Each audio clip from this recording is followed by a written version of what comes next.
দাম অনুযায়ী প্রোডাক্টটা সুন্দর আছে কিন্তু ভারী কিছু রাখা যাবে না হালকা জিনিস রাখার জন্য। আর এটা দেখলে আমার কেন জানি রেলগাড়ি রেলগাড়ি ফিল হয়। এটা দেখতে সুন্দর না? আমার এটা নিয়ে খেলতেই ভাল লাগে। খেলতে দারাজ থেকে প্রোডাক্ট কিনবেন আর ঠকবেন না তা কি করে হয়? না না, তা কখনোই হয় না।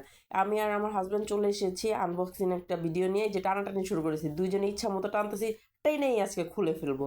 তারপরে আমি হচ্ছে কিছু জিনিস অর্ডার করেছিলাম দারাজে। আমি এর আগেও দারাজে অর্ডার করে অনেক বাঁশ খেয়েছি, আবার আমি বাঁশ খেতে চাই, নতুন বছর আবার বাঁশ খেতে চাই। এইটাই হচ্ছে আমার স্বভাব। যাই হোক, এবার যে জিনিসগুলো কিনেছিলাম মোটামুটি আমার কোয়ালিটি অনুযায়ী টাকা অনুযায়ী ঠিকই ছিল।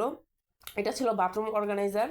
আর বাথরুমে ওর যত টয়লেট্রিজ আছে সব এটার মধ্যে চিন্তা করেছি আলাদা করে রাখবো। এর জন্য এটার সাথে দুইটা অ্যাডজাস্টার দিয়েছিল। টাইলসে লাগালে এটা আমার কাছে জিনিসটা খারাপ ভালো লাগে নাই, দাম হ্যান্ডি অনুসারে হয়, খুবই এটা ভালো সুন্দর আটকে লেগেছে। থাকে। আমি জিনিসটা লাগিয়েছি, একদম কিউট অনেকদিন আছে। হয়ে গেছে এগুলো এনেছি, বাথরুমে তো ভালোই আছে, লাগালে কিন্তু ভারী দেওয়ালে কিছু বা রাখা যাবে না হচ্ছে গিয়ে একদম। আমি সবচেয়ে বেশি এক্সাইটেড ছিলাম এই যে এই জিনিসটা নিয়ে। এটা হচ্ছে একটা এগ অর্গানাইজার।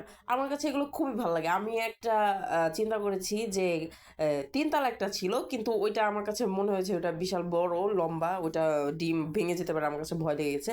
তাই আমি এই প্লাস্টিকের এটা নিয়েছি। কিন্তু এটা অনেক সুন্দর, এটা কিউট আছে। রেলগাড়ি রেলগাড়ি একটা ব্যাপার আছে। আসসালামু আলাইকুম।